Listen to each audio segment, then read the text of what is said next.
సమయంలో మనం దేవుని వాక్యాన్ని మనం ధ్యానించినట్లయితే ఈరోజు అంశం ఏంటంటే ప్రపంచ పటంలో గోగు ప్రత్యక్షం. ఏంది? ప్రపంచ పటంలో గోగు మాగోగు అనేది ప్రత్యక్షం అనే అంశం మీద యేసుక్రీస్తు యొక్క రెండవ రాకడకు ముందు ఏమేం జరుగుతున్నది అన్న అంశాలతో ఈ వాక్య సందేశము ఉంటుంది. కావున ఇందులో చెప్పబడే మాటలన్నీ మీకు అర్థమైనా అర్థం కాకపోయినా ముందేం చెప్తున్నానో చివరేం చెప్తున్నాను అవి మీకు అర్థమవుతే చాలా సంతోషంగా ఉంటుంది. ఎందుకంటే యేసయ్య మనకు అతి సమీపంగా ఉన్నాడు. నేను వచ్చినప్పుడు ఏమేమి జరుగుతాయి? రాజ్యాల మీదకి రాజ్యాలు, దేశాల మీదకి దేశాలు చేస్తూ ఉంటాయి. అలనాడు యేసుక్రీస్తు వారు ప్రకటించిన ఆ మాటలు నేడు మనకి ఏం చేస్తున్నాయి? నెరవేరుతూ ఉంటున్నాయి. హల్లెలూయా.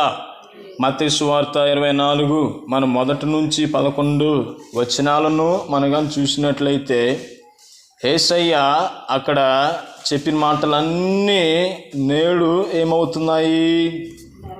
నెరవేరుతున్నాయి. హల్లెలూయా. మనం ఇశ్రాయేల్ దేశం గురించి ప్రతిరోజు తెలుసుకున్నట్లు, ఇశ్రాయేల్ దేశం కోసం ప్రతిరోజు మనం ప్రార్థించినట్లయితే యేసయ్య ఎంత సమీపంగా మనకి ఉన్నాడో మనకి అర్థమవుతుంది.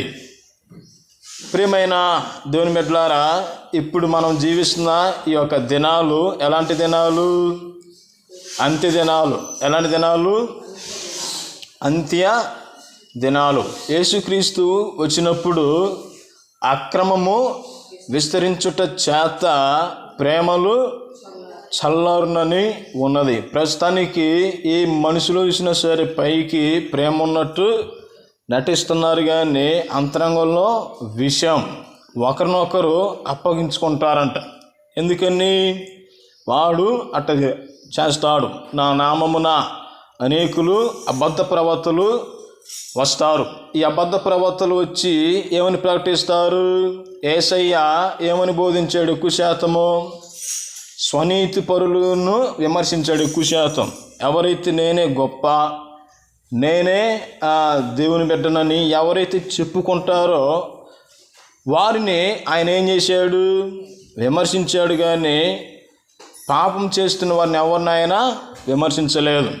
వ్యభిచారం చేసిన స్త్రీని ఆయన ఏం చేశాడు? క్షమించాడు. కానీ స్వనీతి పరులు ఎలాంటి వారు? ఇద్దరు దేవాలయానికి వెళ్ళి ప్రార్థన చేస్తున్నారు. ఒకడు పరిసయ్యుడు, ఒకడు సుంకరి. పరిసయ్యుడు తను తాను హెచ్చించుకుంటూ ప్రార్థన చేస్తున్నాడు. హల్లెలూయా. ఈ యొక్క పరిసయ్యుడు ఏం చేస్తున్నాడంట? హెచ్చించుకుంటూ ప్రార్థన చేస్తున్నాడు. ఈరోజు నేను 40 రోజుల ఉపవాసం ఉంటున్నాను, 50 రోజుల ఉపవాసం ఉంటున్నాను, పచ్చినీళ్ళు తాగకుండా నేను కఠిన ఉపవాసం ఉంటున్నాను, ఇలాంటివన్నీ వీళ్ళు చెప్పుకుంటూ ఉంటారు. అయితే యేసయ్య ఇంకొక అతన్ని అప్రిషియేట్ చేశాడు. ఎవరైనా? తండ్రి, నేను పాపుల్లో ప్రధాన పాపిని, నీ దేవాలయం వైపు కన్నులెత్తి చూడటానికి కూడా నేను మంచివాడిని కాదని అలాంటి పాపిని ఆయన ఏం చేస్తున్నాడు? కరుణిస్తున్నాడు. ఈ అంత్య దినాలలో నా నామమున అనేక అబద్ధ ప్రవక్తలు వస్తారని చెప్పారు. ఇప్పుడు ప్రకటించాల్సిన బోధలు ఏంటి? పాపమును గురించి ప్రకటించాలి. పాపమును గురించి బోధించని బోధ అది దేవుని బోధ కాదు. ఇప్పుడు అందరూ ఎలాంటి బోధలు ప్రకటిస్తున్నారు? ధనం, మీరు దేవుని కాడికి రండి, మీకు ధనం వస్తుంది, మీరు ఆ 10వ భాగాలు ఇవ్వండి, దేవుడు మీ అప్పులను తీరుస్తాడు, మీరు 10వ భాగాలు ఇచ్చినట్లయితే మీ కుటుంబంలో నెమ్మది వస్తుంది, ఐశ్వర్యం వస్తుందని ఇలాంటి దొంగ బోధలన్నీ వస్తాయి. నిజమైన బోధ ఏంది? యేసుక్రీస్తుని వెంబడించే ప్రతి వారికి శోధనలు వస్తూ ఉంటాయి. ఇప్పుడున్న పరిస్థితుల్లో అందరు అబద్ధ బోధకులు, కపట బోధకులు వాక్యం కన్నా సోదంతా చెప్పి మీ యొక్క బ్రెయిన్ సెట్ని వారి యొక్క స్వాధీనం తీసుకొని మిమ్మల్ని వాళ్ళు ఏం చేస్తారు? బ్రెయిన్ వాష్ చేస్తూ ఉంటారు. మీరు నక్సలైట్లో చేరినప్పుడు వాళ్ళు కూడా ఏం చేస్తారు? నక్సలైట్లో చేరటానికి బ్రెయిన్ వాష్ చేస్తారు. ఉగ్రవాదులకు వెళ్ళినప్పుడు వాళ్ళు కూడా ఏం చేస్తారు? బ్రెయిన్ వాష్ చేస్తారు. అట్లనే అబద్ధ బోధకులు మీ యొక్క బలహీనతను ఆధారం తీసుకొని మీకు అనుకూలంగా మాట్లాడినప్పుడు మీరు 10 రూపాయలు ఇచ్చే దగ్గర ఎంత ఇస్తారు? 100 రూపాయలు ఇస్తారు. ఇట్లాంటి అబద్ధ కపట బోధలు ఇప్పుడు తయారవుతున్నాయి. నిజమైన బోధ అంటే ఏంటంటే యేసుక్రీస్తు గురించి, పాపమును గురించి ఏ బోధ అయితే ఖండించదో అది అబద్ధ బోధ కింద వస్తుంది. యేసుక్రీస్తుల వారు పరిశుద్ధాత్మ దేవుని నింపుదల కలిగి ఎవరైతే బోధిస్తారో వారిలోనికి ఏమొస్తుంది? పశ్చాత్తాపం అనేది వస్తుంది. ఎందుకంటే చెవిగలవాడు ఆత్మ చెప్పుచున్న మాటలను వినుగా కానీ ఇక్కడ ఉన్నది. ప్రియమైన దేవుని బిడ్డలారా, ఈరోజు నేను మీతో ఏం చెప్పబోతున్నానంటే ప్రపంచ పట్టం మీదకి గోగు ప్రత్యక్షం. ఈ అంత్య దినాలలో మనము యెరూషలేము కోసము మనం ఏం చేయాలి? ప్రార్థన చేయాలి. ఇందాక మనం వేద పఠన భాగంలో ఒక మాటను చదువుకుని ఉన్నాం. కీర్తన 126వ అధ్యాయము 6వ వచనంలో ఈ విధంగా ఉన్నది. చదవండి ఒకసారి. కీర్తనలు 126 6వ వచనం. క్షమించాలి, 122వ వచనం. యెరూషలేము యొక్క క్షేమము కొరకు ప్రార్థన చేయుడి. హల్లెలూయా. యెరూషలేమా, నిన్ను ప్రేమించువారు వర్ధిల్లుదురని ఇక్కడ లేఖనం మనకి స్పష్టమవుతున్నది. మనము అంత్య దినాలలో ఎవరి కోసం ప్రార్థన చేయాలి? యెరూషలేము క్షేమము కొరకు మనము ప్రార్థన చేయాలి. పేతురత్తనే యేసయ్య ఏం చేశాడు? స్వస్థపరిచాడు. ఆ తర్వాత ఆమెకి ఎప్పుడు జ్వరం రాలేదా? చనిపోయిన లాజరును ఆయన లేపాడు. ఆ తర్వాత ఆయన ఎప్పుడు బంతి బతుకున్నాడా? బోధలు, స్వస్థతలు ఇవి కాదు, కానీ పాపమును గురించి ఒప్పించే బోధన మనము చేయాలి. దేవునికి కావాల్సింది మీ ధనము కాదు, కానీ మీ హృదయాలు ఆయనకి కావాలి. ప్రపంచ పట్టణంలో మనగా చూసినట్లయితే ఈ గోగు అనేది ప్రత్యక్షమయ్యి ఏం చేస్తుంది? ఆనంద దేశమైన ఇశ్రాయేల్ దేశానికి ఇదేం చేస్తుంది? వ్యతిరేకము చేసి ఇశ్రాయేల్ దేశం అనేది భూమి మీద లేకుండా చేయటానికి ప్రపంచ దేశాలన్నీ ఏకమవుతాయి. ఈ ఏకమైనప్పుడు జరిగే పరిణామాలు ఏమిటంటే దేవుడే వారి పక్షాన, అనగా ఇశ్రాయేల్ పక్షాన ఆయన యుద్ధము చేయబోతున్నాడు. దేవుని స్తోత్రం. హల్లెలూయా. ఇక్కడ మనం కానీ చూసినట్లయితే దేవుని బిడ్డలారా, మత్తయి సువార్త 24వ అధ్యాయము మనం 10 నుంచి 13 వచనాల వరకు చదువుకుందాం. మత్తయి సువార్త 24వ అధ్యాయము 10 నుంచి 13 వరకు మనం కానీ చూసినట్లయితే అనేకులు అభ్యంతరపడి ఒకరినొకడు అప్పగించి ఒకరినొకడు ద్వేషింతురు. అనేకులైన అనేక అబద్ధ ప్రవక్తలు వచ్చి పలువురిని మోసపరుచుదురు. అక్రమము విస్తరించడం చేత అనేక ప్రేమలు చల్లారును. చూశారండి, ఏమవుతాయంట? ఈ అబద్ధ ప్రవక్తలు వచ్చినప్పుడు నా బోధ నిజమైనది, నా బోధ నిజమైనది, నా దగ్గరికి ఇన్ని వేల మంది వస్తున్నారు, సో దేవుడు అంటే అక్కడ ఆశీర్వాదం ఉంటుందని అనేకులు అక్కడికి గుంపులుగా పరిగెత్తుతూ ఉంటారు. ఈ సంఘస్థులు ఆ సంఘస్థులకు వస్తే ఒప్పుకోరు. ఐక్యత అనేసి మనమే ప్రార్థన చేస్తాం, కానీ మనలోనే ఏమున్నదండి? ఐక్యత ఉండదు, ప్రేమలు ఉండవు. ప్రియమైన దేవుని బిడ్డలారా, ఈ భయంకరమైన దినాలలో యేసుక్రీస్తు వారు ఎలా వస్తాడు? దొంగవలే వస్తాడు. నాకు అనేకమైన కలలు వచ్చాయి. నేను మొట్టమొదటిసారి 2012లో నేను ఫాస్టింగ్ ఉన్నాను. ఈ ఫాస్టింగ్ ఉన్నప్పుడు 7 days ఫాస్టింగ్లో ఉన్నప్పుడు దేవుడు ప్రార్థిస్తుంటే ఒక దర్శనాన్ని చూపెట్టాడు. మీకు గుర్తుపెట్టుకోండి, కళలు వేరు, దర్శనం వేరు. కళలు అంటే ఏంటి? మీరు పడుకున్నప్పుడు వచ్చే కళలని కళలు అంటారు. మీరు ప్రార్థనలో ఉన్నప్పుడు కొన్ని ప్రత్యక్షతలు మీ కనులకు ముందు కానుస్తూ ఉంటాయి. ఆ కానొచ్చేవే దర్శనం. హల్లెలూయా. అర్థమైందా? ఉదాహరణకు మనకు బైబిలే ఆధారం. యేసేపుకు స్వప్నమందు దూత ప్రత్యక్షమేమన్నది? యేసేపు, నీవు ఐగుప్తుకి మరియనే యేసు ప్రభుని తీసుకుని వెళ్ళు. హేరోదు రాజు మరణశాసనం రాశాడు, ఇక్కడుంటే యేసయ్యను చంపే అవకాశం ఉంటుంది, ఇక్కడ నుండి తీసుకుని వెళ్ళమన్నప్పుడు అతను ఏం చేశాడు? తీసుకొని వెళ్ళాడు. దీనికి ముందు మరియం తల్లి ప్రార్థిస్తున్నప్పుడు ఎవరు ప్రత్యక్షమయ్యారు? గబ్రియేలు దూత ప్రత్యక్షమయ్యాడు. ప్రార్థించే కనపడేవి దర్శనం, నిద్రపోతూ వచ్చేవి కళలు. అర్థమవుతుందా? నేనేం చేశాను? ఉపవాసం ప్రార్థనలో ఉన్నప్పుడు రోజుకి 4 గంటలు ప్రార్థన చేసేవాడిని. ఉదయం ఒక 4 గంటలు, సాయంత్రం ఒక 3 గంటలు. ఇంక మనకు అన్నం ఏమి లేవు కాబట్టి దేవుడే మనల్ని నడిపిస్తూ ఉంటాడు. హల్లెలూయా. ఆ దర్శనంలో ఏమి వచ్చిందంటే ఆకాశము తెరవబడింది.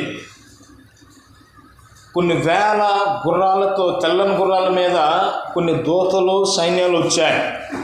వాటి మీద ప్రభువు యేసుక్రీస్తు వారు మహామహిమను ధరించుకొని ఆయనకు ముందుగా ఒక పెద్ద దూత బోర్లు పట్టుకొని ఊదినప్పుడు ఈ నడుచుకుంటా వెళ్తున్నప్పుడు కొన్ని సమాధుల పక్క నుంచి నేను నడుచుకుంటూ వెళ్తున్నాను. సమాధుల పక్క నుంచి నడుచుకుంటూ వెళ్తున్నప్పుడు సమాధుల కింద ఏమైంది? భూమి కంపించింది, భూకంపం వచ్చింది. భూకంపం వచ్చినప్పుడు సమాధులన్నీ బద్దలైపోయి చనిపోయిన వారు ఏమయ్యారు? యేసు ప్రభు నమ్ముకొని చనిపోయిన వాళ్ళందరూ లేపబడి వారికి మహిమ శరీరాలు వచ్చేసి వాళ్ళు పక్షుల వలె ఎగిరిపోతూ ఉంటున్నారు. తర్వాత సజీవులుగా ఉన్న కొన్ని సంఘాలలో వాక్యాన్ని బోధిస్తున్నారు. ఆ చర్చిలో ఎవరైతే దేవుని కొరకు కనిపెట్టుకొని యథార్థముగా, నీతి న్యాయంగా, క్రమమైన మార్గాలలో నడుస్తూ ఉన్న వారు ఉన్నారో వాళ్ళందరూ కనురెప్పపాట్లు ఏమైపోయారు? మహిమ శరీరాలను ధరించి సజీవులుగా ఎగిరిపోవటం చూశాను. ప్రియమైన దేవుని బిడ్డలారా, ఇది వాస్తవం. ఇవన్నీ ముందు రోజుల్లో ఏమవుతాయి? జరగబోతాయి. అయితే ఈ అంత్య దినాలలో ఈ యేసుక్రీస్తు వారి యొక్క రాకకు ముందు ఈ యొక్క యుద్ధాలు అనేవి జరుగుతాయి. ప్రపంచ దేశాలన్నీ కలిసి ఏ దేశాన్ని నాశనం చేయాలని చూస్తున్నాయి? ఇశ్రాయేలు దేశాన్ని నాశనం చేయాలని చూస్తున్నాయి. ఈ మధ్యకాలము ఒక సదస్సు జరిగింది. ఆ సదస్సు ఏంటంటే బ్రిక్స్. ఏంది? బ్రిక్స్. దాని యొక్క బ్రిక్స్ అనగా ఏమిటి అంటే ఇందులో కొన్ని దేశాలు ఉంటాయి. ఎన్ని ఉంటాయి? కొన్ని దేశాలు ఉంటాయి. BRICS, bricks. ఈ బ్రిక్స్ ఆ సదస్సు ఏంటంటే ఈ సదస్సుకి ప్రపంచంలో ఉన్న దేశాధినేతలందరూ ఈ రష్యాలో గ్యాదర్ అయ్యారు. ఈ బ్రిక్స్ నుంచి యాడ్లో ప్రధాన మోడీ గారు కూడా ఉన్నారు. Brazil, Russia, India, Africa, China, Saudi Arabia, ఈ మిడిల్ ఈస్ట్ కంట్రీస్ అన్నీ ఈ బ్రిక్స్ సదస్సులో కూడుకున్నాయి. ఈ కూడుకొని ఏం చేశాయంటే అమెరికా దేశానికి వ్యతిరేకంగా ఓటేయాలని అనుకున్నాయి. అమెరికా దేశానికి ఎందుకని వ్యతిరేకం చేయాలనుకున్నారు మనగా చూసినట్లయితే ఈ బ్రిక్స్ సదస్సులో మన ఇండియా కూడా ఉన్నది. ట్రంప్ గారు రష్యాని ఉద్దేశించి ఒక మాట అన్నాడు. ఏమని? ఈ రష్యా దాని పక్కనున్న దేని మీద అటాక్ చేస్తుంది? రష్యా దేశం దాని పక్కనున్న దేశం మీద అటాక్ చేస్తున్నప్పుడు ఆ దేశం మీదకి మీరు అటాక్ చేస్తున్నప్పుడు నువ్వెవరు మాకు చెప్పడానికి రష్యా ట్రంప్ని అన్నది. ట్రంప్కి కోపం వచ్చి ఏమన్నాడు? అసలు ఈ రష్యాకి ఇంత డబ్బు ఎలా వస్తుంది, ఎక్కడి నుండి వస్తున్నది అనేసి బాగా ఆలోచన చేసినప్పుడు ఈ రష్యాలో క్రూడ్ ఆయిల్ ఉంటుంది. ఏంది? క్రూడ్ ఆయిల్, ముడి చమురు అనేది ఉంటుంది. ఈ చమురు ఎక్కడి నుండి వస్తుంది అంటే వాళ్ళ దేశాల నుంచి అనేకులు కొంటూ ఉంటారు. కొంటున్నప్పుడు వారికి ఏమొస్తాయి? డబ్బులు వస్తాయి. అట్లనే ఈ యొక్క చమురు మన ఇండియా దేశం ఏం చేస్తుంది? రష్యా దగ్గర కొంటూ మన డబ్బులను వాళ్ళకి ఇస్తున్నప్పుడు ఏం జరుగుతుంది? ఈ యొక్క రష్యా అనేది ఏమవుతుంది? అభివృద్ధి అవుతూనే ఉంటుంది. ట్రంప్ ఏం చేశాడంటే మన ఇండియా వారికి ఫోన్ చేసి మీరు రష్యా దగ్గర చమురు అనేది కొనుక్కోవద్దు, కొన్నట్లయితే బాగోదనేసి వార్నింగ్ ఇచ్చినప్పుడు మన ఇండియన్స్ ఏమన్నారు? నువ్వెవరు మాకు చెప్పడానికి, మా ఇష్టం అనేసి అన్నప్పుడు మన ఇండియా మీద ట్రంప్ ఏం చేశాడు? ఆంక్షలను విధించాడు. ఏదైతే రవాణా ఎక్స్పోర్ట్లు ఉంటాయి కదా వాటిని ఎగుమతి దిగుమతి చేసినప్పుడు కోట్లల్లో వాటిని ఎక్కువగా చేశాడు. ఇప్పుడు ప్రపంచంలో ఇస్రాయల్కి సపోర్ట్ చేసే దేశాలు ఏవేవైతే ఉన్నాయంటే మన ఇండియా, రెండవది అమెరికా దేశం. ఈ సదస్సులో ఏ దేశము పాల్గొన్నది? మన ఇండియా కూడా రష్యా వాళ్ళకి తోనే ఉన్నది. ప్రియమైన దేవుని బిడ్డలారా, అయితే వీళ్ళందరూ ఈ మధ్యకాలము ఏం చేశారంటే అమెరికా దేశానికి వ్యతిరేకంగా అయినట్లయితే అమెరికా దేశము అట్లనే ఈ యొక్క ఇస్రాయల్ దేశం ఏమవుతుంది? ప్రపంచంలో ఒంటరి అవుతుంది.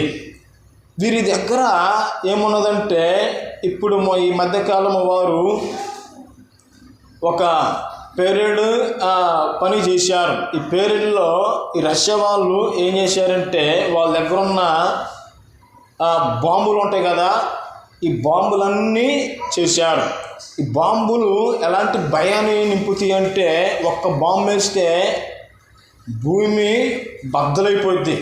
ఈ మూల నుంచి ఆ మూల వరకు దూసుకుని వెళ్ళిపోద్ది. కొన్ని లక్షల మంది చనిపోతారు. అయితే ఈ దేశము ఏ దేశం మీద దాడి చేయబోతుంది? ఇస్రాయల్ దేశం మీదకి దాడి చేయబోతున్నది. ప్రపంచం అంతా షాక్ అయిపోయింది. దీంట్లో మన మోడీ గారు కూడా వెళ్ళాడు. ఇప్పటి వరకు మన ఇండియా ఇస్రాయల్కి ఫుల్ సపోర్ట్గా ఉన్నది. ఇండియాలో మీదకి చైనా వాళ్ళు కానీ పాకిస్తాన్ వాళ్ళు కానీ యుద్ధానికి వచ్చినప్పుడు కొన్ని ఆయుధాలు ఇస్రాయల్ దేశం మనకి సరఫరా చేసింది. ఇప్పటికీ సంపన్న దేశాలలో మంచి మిత్ర దేశాలు ఇస్రాయల్ దేశం. కానీ త్వరలోనే మన ఇండియా కూడా ఇస్రాయల్ దేశానికి ఏమవుతుంది? ఎగ్నిస్ట్గా మారబోతుంది. కావున మనం ఏం చేయాలి? మన ఇండియా కోసం మనము ప్రార్థన చేయాలి. ఇది నిజమా అబద్ధమా అన్నట్టు మీరు నాకెళ్ళి చూస్తున్నారు. ఇది నిజమే. మనందరం బైబిల్ తెరిచినట్లయితే యెహెజ్కేలు గ్రంథము 38వ అధ్యాయము మనం మొదటి నుండి చూసినట్లయితే అక్కడ ఈ గోగ్ అనేది ప్రత్యక్షమవుతాయి. చూడండి. మరియు యెహోవా వాక్కు నాకు ప్రత్యక్షమయ్యేలాగు సెలవిచ్చెను. నరపుత్రుడా, ఇదిగోండి మాగోగు దేశపు వాడుగు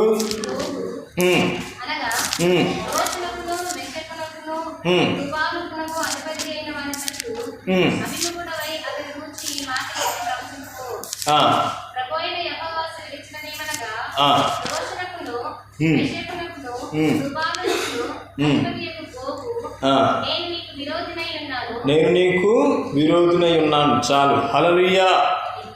ఇక్కడ మనగా చూసినట్లయితే ఏమేమి ఉన్నాయి? మాగోగు, గోగు. ఈ గోగు మాగోగు అనగా ఎవరు? రష్యా దేశం. చెప్పండి, ఎవరు? రష్యా దేశం. ఈ రష్యా దేశము ఏం చేయబోతుంది?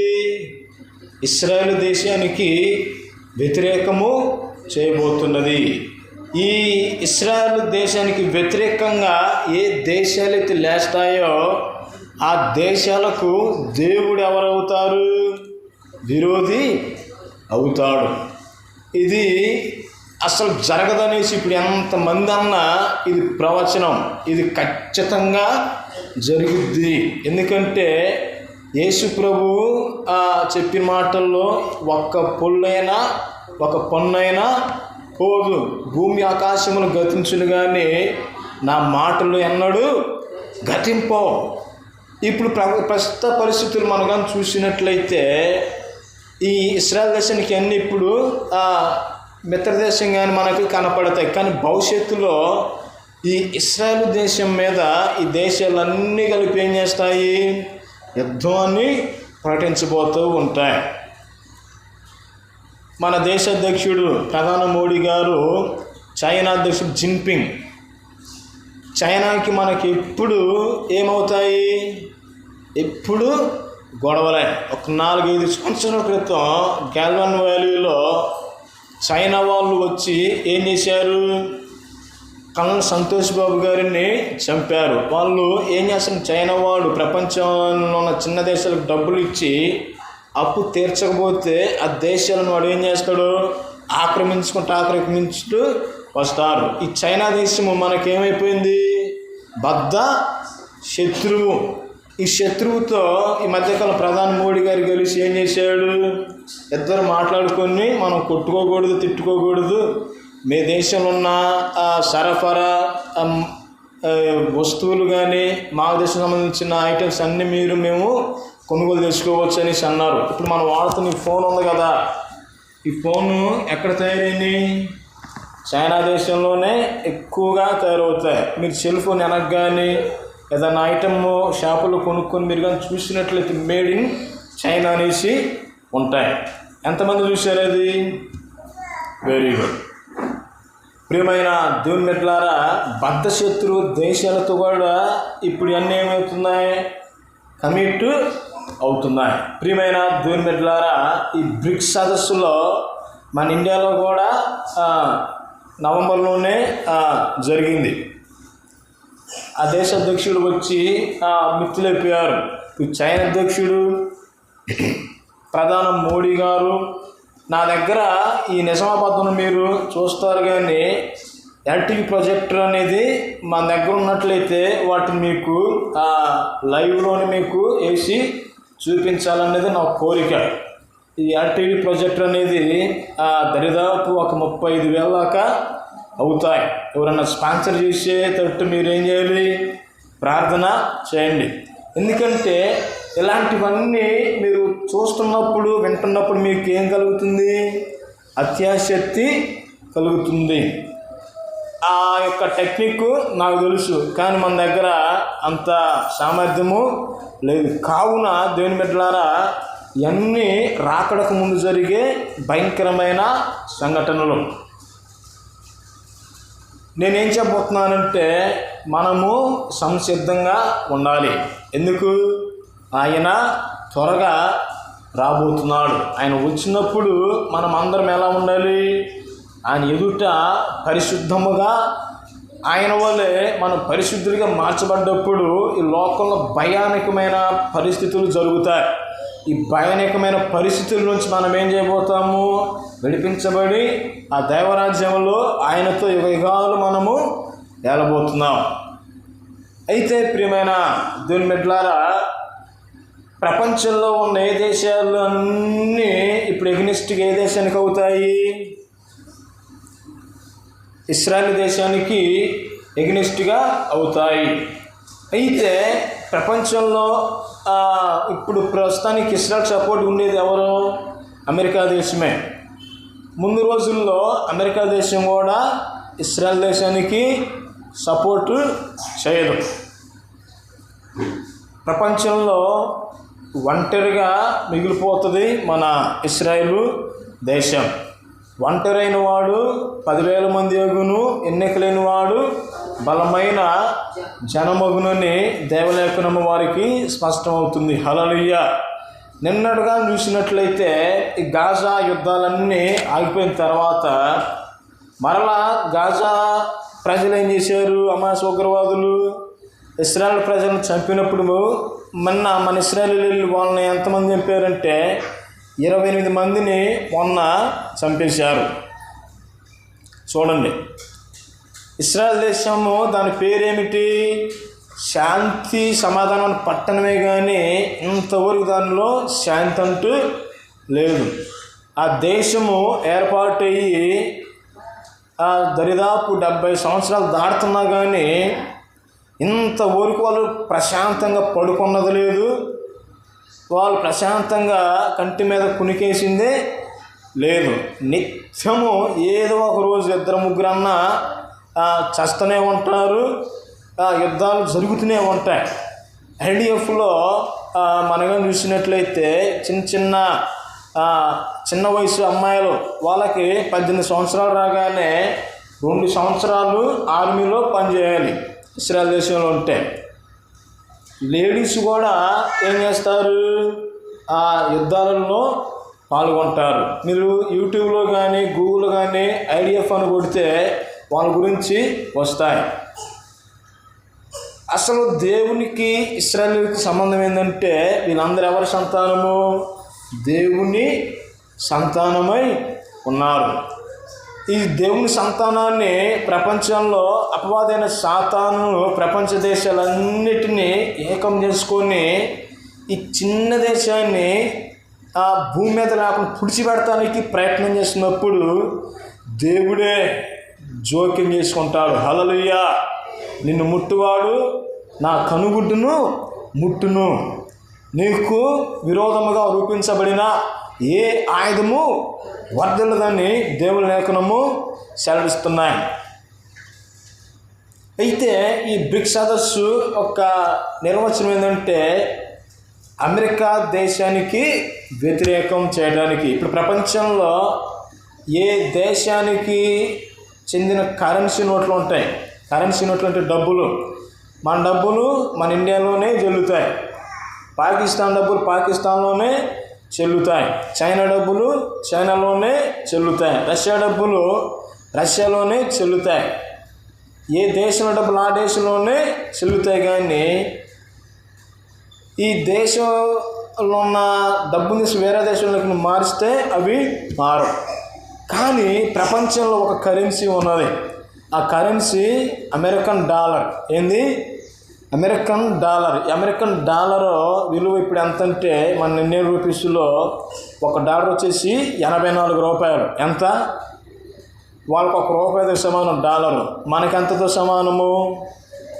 84తో సమానం. చూసుకోండి. ఈ డాలర్ని ప్రపంచంలో ఏ దేశంలోకి వెళ్ళినా సరే అది చెల్లుబాటులో ఉంటుంది. అది అమెరికాకున్న స్పెషాలిటీ. అమెరికాలో చాలామంది ఎవరు నివసిస్తారంటే యూదులు. ఎవరు? యూదులు. అమెరికాకి ఏదైతే ఎగ్నిస్ట్గా ఉంటుందో ఇప్పుడు ట్రంప్ ఏం చేశాడు? ఇండియాని ఉన్న ఆయిల్ మీరు కొనొద్దని చెప్పాడు. నువ్వెవరో మా చెప్పడానికి మన ఇండియన్స్ అంటే ఈ ట్రంప్ ఏం చేశాడు? అక్కడున్న ఇండియన్స్ మీద భయంకరమైన ఆంక్షలను విధించాడు. ఇండియన్స్ అమెరికాలో ఉండటానికి వీల్లేదు, ఇక్కడ వేసాలు ఎవరికి ఇచ్చేది లేదనేసి అక్కడున్న మన తెలుగు వారిని అయితే ఇండియన్స్ అందరినీ ఏం చేస్తున్నాడు? ఇక్కడికి పంపిస్తున్నాడు. అప్పుడు ఏమవుతుంది? అశాంతి అనేది నెలకు పడుతుంది.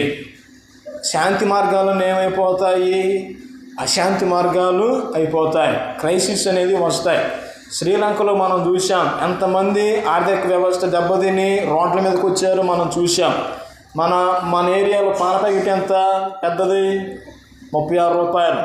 కానీ అదే శ్రీలంకలో ఆ పాల ప్యాకెట్ వచ్చేసి ఎంత? 430 రూపాయలు. చూడండి, ఈ శ్రీలంక మనతో కాంటాక్ట్ పెట్టుకోకుండా చైనా వాడితో కాంటాక్ట్ పెట్టి వాడి దగ్గర కొన్ని వేల కోట్లు అప్పు తీసుకొని వాడి కింద అదేమైపోయింది? దాసోహము అయిపోయింది. చైనా అమెరికాకి వ్యతిరేకం. కానీ వ్యతిరేకం చైనాకి ఇప్పుడు మిత్రదేశం ఏమైపోయింది? మన ఇండియా మిత్రదేశంగా మారిపోయినప్పుడు అమెరికన్ నోట్లు కూడా మనకేమైపోతాయి? వ్యతిరేకంగానే అయిపోతాయి. అప్పుడు మనం చచ్చినట్టు ఎవరి దగ్గరికి వెళ్ళాలి? రష్యా దగ్గరికి వెళ్ళాలి. ఈ రష్యా అనేవాడు ఎవరంటే గోగు అన్న, మాగోగు అన్న, రోషు అన్న, ఈ రోషి మొత్తం ఎవరంటే రష్యా దేశం. రాసుకోండి, ఏంది? రష్యా దేశం. మనం 4 నుంచి మనం చూసినట్లయితే యెహెజ్కేలు గ్రంథము 38వ అధ్యాయము 3 నుంచి చదువుకుందాం. ప్రభువైన యెహోవా సెలవిచ్చినదేమనగా, రోషుకునకు, మేషేకునకును, తుబాలునకును అధిపతి గోగు, నేను నీకు విరోధినై ఉన్నాను. నేను నిన్ను వెనకకు త్రిప్పుదును. నీ దవడలకు గాలములు తగిలించి నిన్నును నీ సైన్యమంతటిని, గుర్రములను, నానా విధములైన ఆయుధములు ధరించి నీ రౌతులందరినీ, కవచములను, డాలను ధరించి ఖడ్గములు చేత పట్టుకొని వారినందరినీ మహాసైన్యముగా బయలుదేర దీసెదను. నీతో కూడిన పారసీకపు దేశపు వారిని, కూషీలను, పూతి వారినందరినీ, డాళ్లను, శిరస్త్రాణములను ధరించి వారినందరినీ నేను బయలుదేర చేసేదను. 6వ వచనం, గోమోరును అతని సైన్యమంతటిని ఉత్తర దిక్కులో నుండి, తోగుర్మాయును అతని సైన్యమును, జనమును అనేకులతో కూడా వచ్చును. ఇక్కడ తూర్పు దేశం అంటే ఏంది? రష్యాకు తూర్పు దేశం ఏది ఉంటుందంటే మన ఇశ్రాయేలు దేశమే. హల్లెలూయా. ఇక్కడ మనగా చూసినట్లయితే 5వ వచనంలో నీతో కూడిన పారసీకపు దేశము. ఏంది? పారసీకపు దేశం అంటే ఇప్పుడు ప్రస్తుతం ఉన్న ఇరాన్ దేశమే. ఇరాన్కి ఇస్రాయేల్కి యుద్ధం జరుగుతుందా లేదా? జరుగుతూనే ఉన్నది. ఈ హమాస్ ఉగ్రవాదులు ఎక్కడి నుండి బాంబులు కొనుక్కున్నారు? ఇవి ఇరాన్ నుంచే కొనుక్కున్నారు. ఇవన్నీ 3000 సంవత్సరాల క్రితం రాయబడిన ప్రవచనాలు ప్రస్తుతం మనం జీవిస్తున్న ఈ దినాలలో జరుగుతున్నాయి.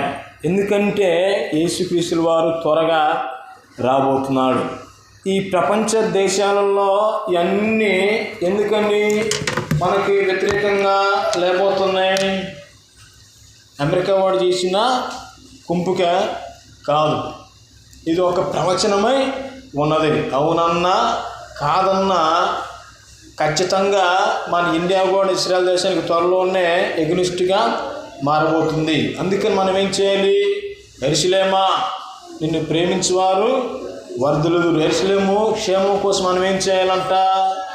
ప్రార్థన చేస్తూ ఉండాలి. నేను ఎప్పుడు అన్నం తింటున్నప్పుడల్లా యెరూషలేము క్షేమంగా ఉండాలని ప్రార్థన చేస్తాను.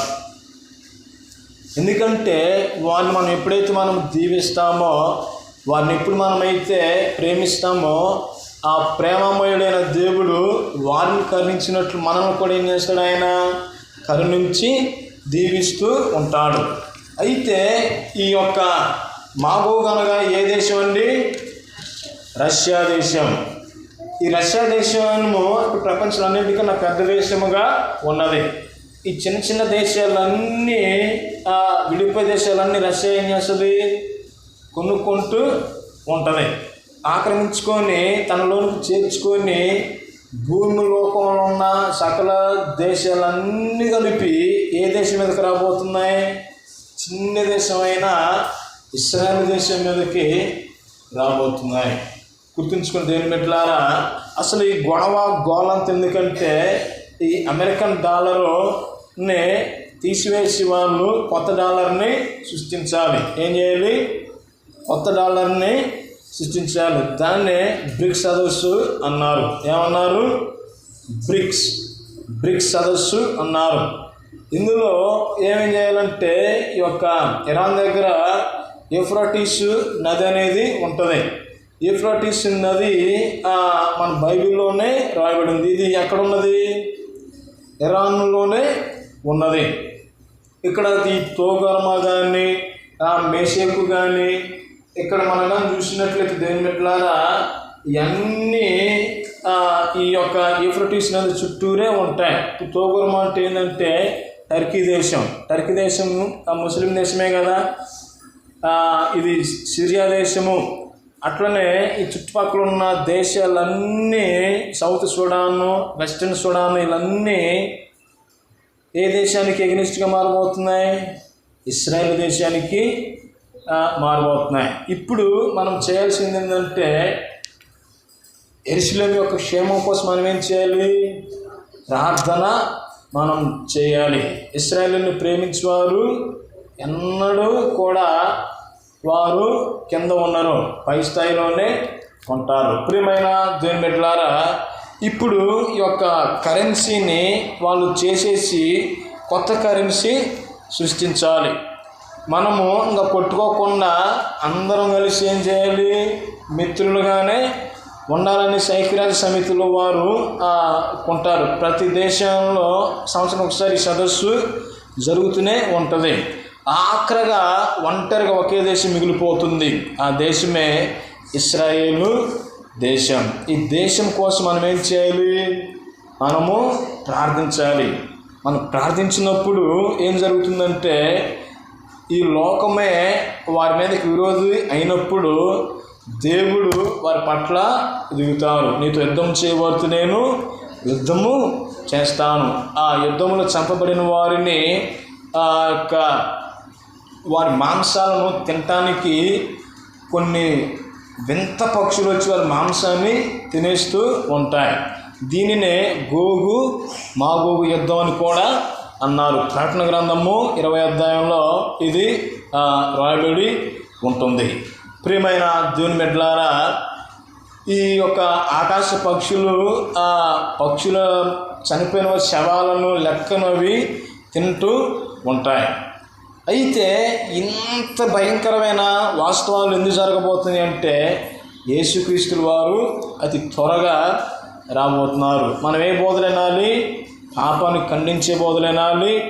పశ్చాత్తాప సంబంధించిన బోధలను మనము ఎప్పుడైతే మనం వింటామో ఆటోమేటిక్గా మనలో ఉన్న లోపాలను పాపాలను ఒప్పుకున్నప్పుడు దేవుడు మనల్ని స్వస్థపరుస్తాడు, మన అప్పులను తీర్చివేస్తాడు, మన సమస్యలను, మన అనారోగ్య పరిస్థితుల నుంచి ఆయన ఏం చేస్తాడు? విడిపిస్తూ మనల్ని కాపాడుతూనే ఉంటాడు. హల్లెలూయా. ఇశ్రాయేలును కాపాడువాడు కొనకడు, నిద్రపోడు. ఇవన్నీ మనగా చూసినట్లయితే ఈ ఇశ్రాయేల్ దేశానికి ఎగనిస్ట్గా యుద్ధానికి లేకపోతుంది. కావున మనం ఏం చేయాలి? ఇశ్రాయేల్ దేశం కోసము ప్రార్థన చేయాలి. ఏ జాము ఏ గడియో దొంగ వచ్చిన మీకు ఎరవరు కనుక మీరు సిద్ధపడుడి, నేను త్వరగా రాబోతున్నాననేసి యేసుక్రీస్తులు వారు అన్నారు. ఆయన వచ్చినప్పుడు మనము ఆయనతో పాటు ఆ దేవరాజ్యంలో ఉండబోతాం. ప్రియమైన దేవుని బిడ్డలారా, సో మనం ఏం చేయలేక నుంచి ఇశ్రాయేల్ దేశం కోసము ప్రార్థన చేయాలి. అంత్యక్రీస్తు అనేవాడు ఈ సమయంలోనే ఈ ప్రపంచం అంత అల్లకొల్లమైనప్పుడు వాడు వస్తాడు. ప్రస్తుతానికి వాడు వచ్చి ఉన్నాడు. అడుగుడు అనేది ముందు రోజుల్లో నేను మీకు చెప్తాను. కావున ఇంకా భయంకరమైన దినాలలో మనం జీవిస్తుండగా మనం ఏం చేయాలి? ప్రార్థన చేయాలి. దేవుడు ఆయన వచ్చినప్పుడు మనమందరము ఆయన రాకడలో ఎత్తబడే గుంపులో ఉందుముగాక. ఆమేన్, ఆమేన్, ఆమేన్. హల్లెలూయా. ఈ సమయంలో మనం ప్రార్థన చేసుకొని ముగించుకుందామండి. స్తోత్రం, స్తోత్రం. పరిశుద్ధుడైన తండ్రి, ఈ ఘనమైన నామానికి స్తోత్రం. అబ్రహాం, ఇస్సాకు, యాకోబుల దేవా, మీరు మాతో ఉన్నందుకు వందనాలు తండ్రి. ఇంతవరకు నాయన అద్భుతమైన వాక్య సందేశం ద్వారా మీరు మాతో మాట్లాడినందుకు వందనాలు నాయన.